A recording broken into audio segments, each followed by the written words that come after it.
how to clear Safari cache and cookies on your Mac. So after you open your Safari, you want to go to your top left of your screen and then choose this Safari. And then you want to go to settings or preference in some Mac.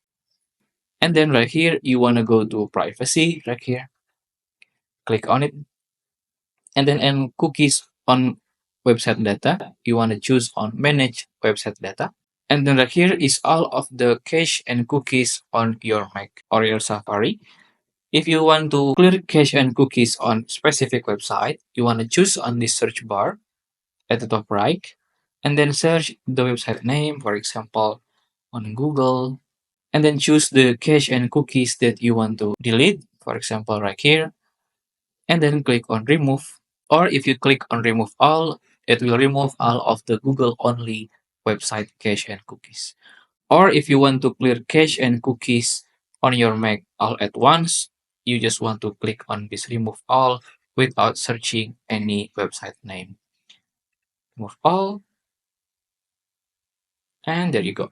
And right here on the cookies and website data, you can just choose to block all cookies so your Safari will never store any cookies on your Mac.